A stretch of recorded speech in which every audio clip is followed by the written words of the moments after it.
The next day, she sat on my hospital bed with that fake concerned face I knew too well. "Sweetie, we need to talk about your treatment costs," she started. "The insurance only covers so much, and with Jackson's tuition." I stared at her while she explained that they'd have to stop paying for my chemo after this round. That Jackson's education was an investment in the future, while my treatment was just prolonging the inevitable. That I'd had a good life, had I? And shouldn't be selfish about Jackson's opportunities. She actually used the word selfish. About me wanting to not die of cancer so her favorite child could go to Columbia. "We'll make you comfortable," she promised, like that was generous. "But Columbia only accepts students once. Your cancer will probably come back anyway." She said it so matter-of-factly, like she'd already decided I was dead. Jackson needed that money for his dorm room and meal plan and spring break trips. I needed it to live, but that had never been the priority. I looked at her sitting there, the mother who'd held my hand during chemo just long enough to feel like she'd done her duty. Now that Jackson needed something, I was expendable again. Worse than forgotten. Actively sacrificed. She was literally choosing his college experience over my life, and she expected me to understand.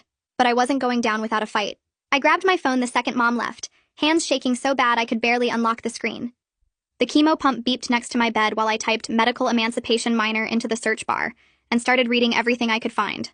There were cases, actual cases, of teenagers who fought for their own health care when parents refused treatment. I took screenshots of legal definitions, patient rights laws, stories about kids who won in court.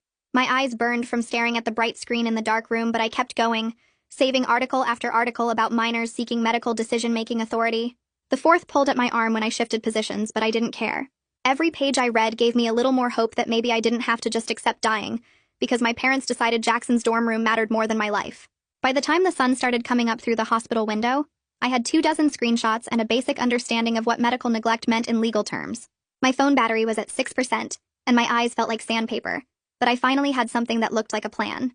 Dr. Stone came in for morning rounds around 7, and he took one look at my face and stopped in the doorway. He asked if everything was okay at home, his voice careful like he already suspected something was wrong. I tried to hold it together, but the words just poured out. I told him what Mom said about stopping my treatment after this round, about Jackson and Columbia, about how she literally said my cancer would probably come back anyway, so why waste the money? Dr. Stone's expression changed from concern to something harder, angrier. His jaw got tight and he set down his tablet on the counter with more force than necessary.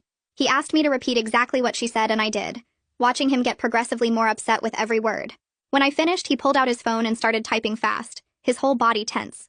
Dr. Stone told me he was paging the hospital social worker right now, and that I wasn't getting discharged until we figured out every possible option for continuing my care. He sat down in the chair next to my bed and explained in clear terms what would happen if we stopped treatment now. The cancer was responding really well to the chemo, my cell counts were improving, all the signs pointed to successful remission if we completed the full protocol. But